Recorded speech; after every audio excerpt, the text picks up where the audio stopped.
దేవునికే మహిమ కలిగిన గాక. మొదటగా దేవునికి స్తోత్రములు కలిగిన గాక. ఈ సమయాన్ని దేవుడు నాకు ఇచ్చినందుకే దేవునికే మహిమ కలిగిన గాక. కూడి వచ్చిన మీ అందరికీ కూడా నా వందనాలు.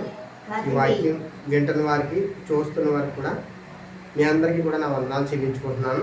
ఈ సమయంలో దేవుడి మాటలు చెప్పడానికి దేవుడిచ్చిన ఈ సమయాన్ని బట్టి దేవునికే స్తోత్రం కలిగిన గాక. క్రీస్తు సువార్తని ఈ వాక్యం అనేక మందికి చెప్పాలని దేవుడిచ్చిన ఈ సమయాన్ని బట్టి దేవుడికే స్తోత్రాలు. అనేక మంది మాటలు వినండి. క్రీస్తు సువార్తని ఛానల్ ద్వారా అనేక మందికి మాటలు చెప్పాలని దేవుడిచ్చిన ఈ సమయాన్ని బట్టి దేవునికి మహిమ కలిగిన గాక. మన వాక్యంలోకి వెళ్ళిపోదాం. మీరు అందరూ కళ్ళు మూసుకోండి. చిన్న ప్రార్థన చేసుకుని మన వాక్య భాగంలోకి వెళ్ళిపోదాం. మీరందరూ కళ్ళు మూసుకోండి. పరలోకమున్న మా పరమ తండ్రి, మీ ఘనమైన, మీ శ్రేష్టమైన మీ నామాన్ని బట్టి వందనాలు తండ్రి. దేవా, ఈ సమయంలో ఇదిగో ప్రభువా మీ మాటలు చెప్పడానికి ప్రభువా మీ బిడ్డలకి ఏ మాటలు అవసరమో, ఏ మాటలు మా కొరకు మీరు సిద్ధపరిచారు ఆ మాటలు మేము చెప్పడానికి మీరు బయలుపరచండి. ఏ మాకు అవసరమో మా బ్రతుకులకి దేవా మీరే సిద్ధపరిచే మాటలు మాకు బయలుపరచండి. ఈ మాటలు చెప్తుండగా ఇదిగో నేను కాదు తండ్రి, మీరే మాట్లాడండి.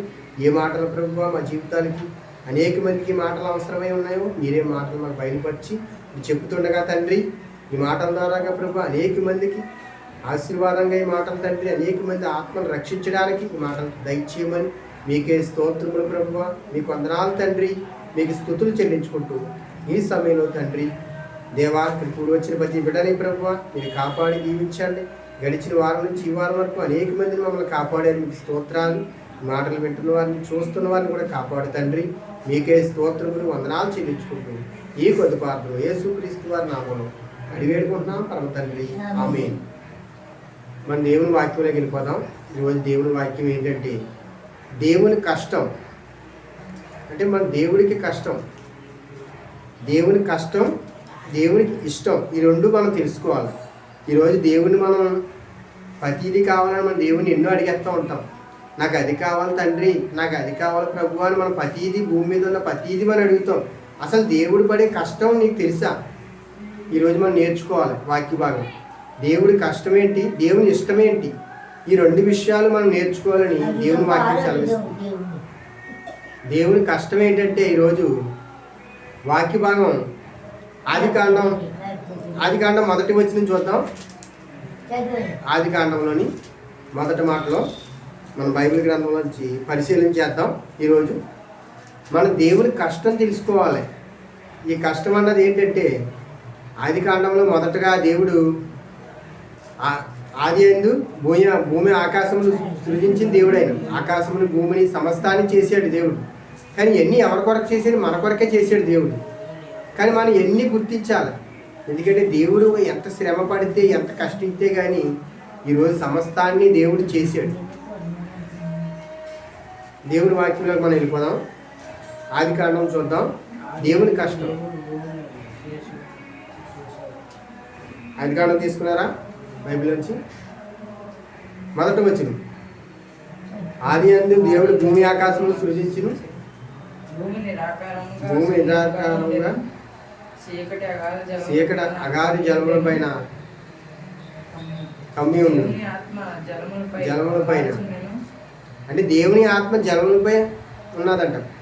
అంటే సృష్టిలో మొదట్లోని దేవుడు ఏకాంతంగా ఉన్నాడు. దేవుడు ఆదిలో చూస్తే దేవుడు ఆయన ఎలా ఉన్నాడంటే ఒంటరివాడు దేవుడు.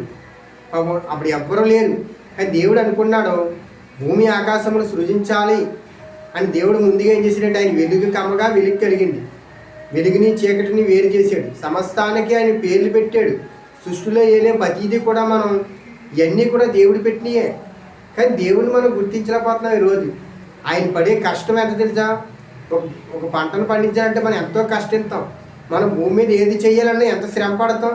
కానీ దేవుడు మన కొరకు ఎంత శ్రమపడి మనకు 6 దినాలు సృష్టి చేసి 7వ దినాన్ని విశ్రాంతి దినం అని ఇచ్చాడు. కానీ 6 దినాల్లో సృష్టిని చేశాడు ఆయన. 6 దినాల్లో దేవుడు సృష్టిని చేశాడు, సమస్తాన్ని చేశాడు, సూర్యచంద్రులు చేశాడు, నక్షత్రాలు చేశాడు. కానీ ఇవన్నీ ఎవరి కొరకు? మన కొరకు చేశాడు. కానీ మన దేవుడి ఇష్టం ఏంటో మనం తెలుసుకోలేకపోతున్నాం ఈరోజు. దేవుడు తండ్రి నాకు అది కావాలి ప్రభువా, నాకు అన్నీ కావాలా, ఏదేదో మనం అడుగుతూ ఉంటాం. కానీ దేవుడు పడే కష్టం తెలుసుకోవాలి. ప్రతి బిడ్డలో కూడా ఏం తెలుసుకోవాలంటే ఒక తండ్రి పడే కష్టాన్ని బిడ్డలు తెలుస్తుంది. అలాగే దేవుడు పడే కష్టం మనం ఆయన కుమారునిగా మనం స్వీకరించాడు కాబట్టి మనం ఆయన కష్టాన్ని చూడాలి. ఆయన కష్టం నీ కొరకు నా కొరకు ఏం చేశాడు ఆయన? ఆయన ఎంతో శ్రమ పడ్డాడు నీ కొరకు నా కొరకు. నేను నీ కోసం ఎన్నో చేశాడు. ఈరోజు ప్రతిదీ నువ్వు చెట్టులు గాలి ఈ ప్రకృతిలో ఉన్న ప్రతిదీ కూడా నువ్వు చూడగలుగుతున్నావు అంటే దేవుడు ఇచ్చినవి కాబట్టి నువ్వు చూడగలుగుతున్నావు. ఈ భూమి మీద ప్రతిదీ కూడా ఈరోజు మనం ఏది కూడా మనం తీసుకోగలమా, మనం కొనుక్కోగలమా? దేవుడు ఇచ్చినవి ఇవన్నీ. ఈ ప్రకృతిలో ఉన్న ప్రతిదీ కూడా మనం ఉచితంగానే తీసుకున్నాం. ఎందుకంటే ఇవన్నీ దేవుడు మన కొరకు పెట్టుబడి పెట్టాడు. ఎందుకంటే ఆయన బిడ్డలుగా మనం ఉండాలి, ఇవన్నీ సేకరించాలి, ఇవన్నీ మనం వాడాలని దేవుడు ముందుగానే జగత్తు పునాది ఏకమునిపై దేవుడు ఎప్పుడో ఇవన్నీ కూడా సిద్ధపరిచిన దేవుడు కష్టించాడు. 6 దినాల్లో సృష్టి చేశాడు. 7వ దినం విశ్రాంతి దినం అని ఇచ్చాడు. కానీ ఇవన్నీ ఎవరి కొరకు? తన పిల్లలైన మన అందరి కొరకే. ఆయన మన పిల్లలు ఎప్పుడు కష్టపడకూడదు, ఇవన్నీ అనిపించాలి. భూమి మీద ఉన్న ప్రతిదీ కూడా ప్రతి ఫలములు మన కొరకు సిద్ధపరిచాడు దేవుడు. ఈ రోజుల్లో చెట్టులో ఉన్న ప్రతి ఫలాన్ని మనం తినగలుగుతాం. అన్నీ కూడా మన కొరకే దేవుడు చేసినవి. మనం దేవుడు పడే కష్టాన్ని ఈరోజు గుర్తించాలి. దేవుడు ఎంతగా మన కోసం తపన పడి ఎన్ని చేశాడో ఈరోజు తెలుసుకునే మానవుడు ఒక్కడో కూడా లేడంటాడు దేవుడు. ఆయన ఎంతగా చింతిస్తున్నాడంటే మన ఆదికాండం 6వ అధ్యాయంలో ఉంటుంది మాట. 6వ అధ్యాయంలో ఒక్కడో కూడా నీతిమంతుడు ఎవరు కూడా దేవుని తెలుసుకునేవారే లేరు. అందరూ కూడా అది కొత్త నిబంధనలు కూడా ఉన్నాయి కొన్ని మాటలు. ఆదికాండంలో అయితే ఆయన హృదయం ఏంటి? ఆదికాండం 6వ అధ్యాయంలో ఉంది ఈ మాట. భూలోకం అంతా చెడిపోయి ఉన్నదంట. అంటే దేవుడు అన్నీ కూడా చేశాడు, కానీ భూలోకంలో ఎవరైనా మంచిగా ఉన్నారంటే ఎవరూ లేరు, అందరూ చెడిపోయి ఉన్నారంట. ఎవరు కూడా దేవుడి ఇష్టాన్ని, దేవుడి తండ్రి దేవుడు ఎంతగా చేశాడని ఏ రోజు కూడా ఏ మనిషి కూడా గ్రహించుకునే మనిషి లేడని దేవుడు చెప్తున్నాడు. మనం లోకా సువార్త 15వ అధ్యాయం దేవుని ఇష్టం చూద్దాం. దేవుని కష్టం చూసాం కదా, ఇప్పుడు ఇష్టం. ఒకసారి మైక్ ఆన్ చేయండి సీమోన్. మైక్ ఆన్ చేయండి, మైక్ ఆన్ చేయండి సీమోన్. ఆన్ చెప్పాలి, కరెంట్ పోయింది. ఆన్ చేయండి.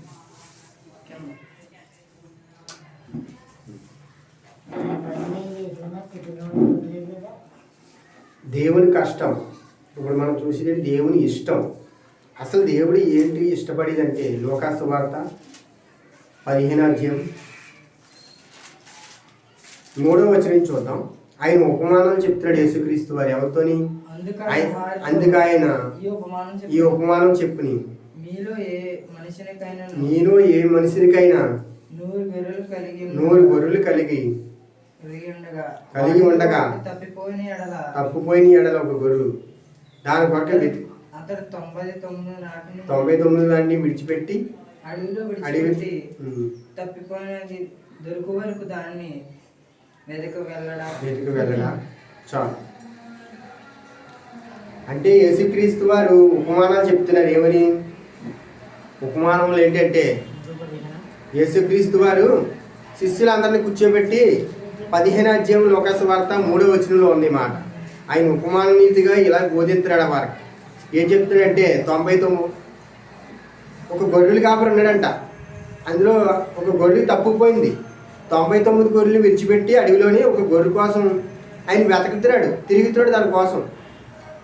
ఎందుకు? ఆ గొర్రె తప్పుపోయిందని దేవుడు ఎంతగా వెతుకుతున్నాడు. అలాగే కూడా ఈ లోకంలో అనేక మంది తప్పుపోయి ఉన్నారు, కానీ దేవుడు ఎంతగా వెతుకుతున్నాడు. కానీ ఎవరు కూడా దేవుడిని నమ్మేవారు లేరు, దేవుడు అంటే తెలుసుకునేవారే లేదు. అలాగే దేవుడు కూడా ఏం చేస్తాడంటే ఈ ఉపమానాలు ఎందుకు చెప్తున్నాడు యేసుక్రీస్తు వారు? 99 గొర్రెలు అంటే నీతిమంతులు. ఒక పాపి విశ్వంలో దేవుడు ఎంతగా సంతోషించాడంటే అలాగే 99 మంది నీతిమంతులు ఉన్న ఒక పాపి రక్షించబడితే అంతగా సంతోషిస్తాడు దేవుడు. అంత సంతోషించే దేవుడు మన దేవుడు యేసుక్రీస్తు వారు. ఆ పరలోకమున్న తండ్రి చెప్తాడు ఎక్కువ దూతలతో సంతోషిస్తాడంట. ఒక గొర్రె కోసం తిరిగాడు. కాపరి ఏం చేస్తాడంటే 99 గొర్రెల్ని విడిచిపెట్టి అడవిలోని ఈ ఒక్క గొర్రె కోసం వెళ్తాడు. ఆ గొర్రె కోసం వెళ్ళి నెతికి ఆ ఇరుగు పొరుగు వారితో ఏమని ఎంతో సంతోషిస్తున్నాడు. ఇదిగో నా గొర్రె దొరికింది అని ఎంతగానో సంతోషిస్తున్నాడు. అలాగే కూడా 99 మంది నీతిమంతులు ఉంటే ఒక పాపి రక్షించబడితే ఎంతగానో సంతోషిస్తాడు దేవుడు. దూతలతో పొంగిపోతాడు. అలాంటి సంతోషించే పని మనం చేస్తున్నామా అంటే దేవుని ఇష్టం తెలుసుకోవాలి. ఇష్టం ఏంటి? ఒక పాపిని రక్షించడమే ఇష్టం. దేవుడికి ఎక్కువైన ఇష్టం ఏంటి అనుకుంటున్నాం?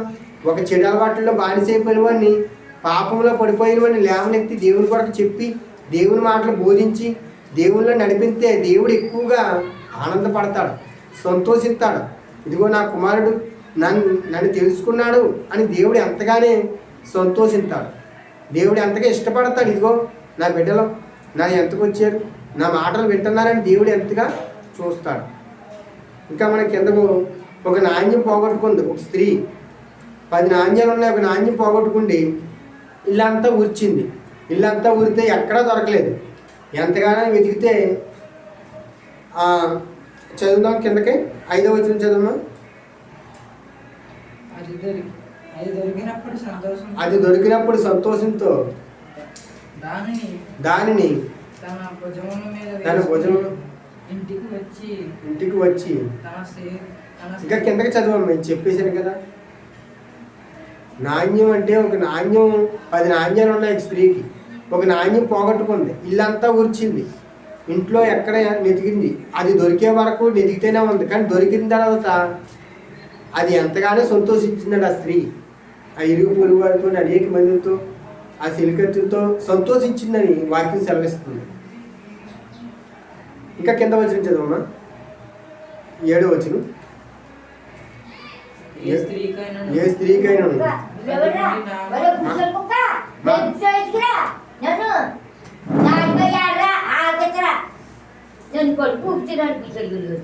మరి ఎట్లు నన్ను నేర్పుతాడు ఎట్లా? నా గడువు ఎట్లా? మనం మంచి చెడ్డ చూడాలి కానీ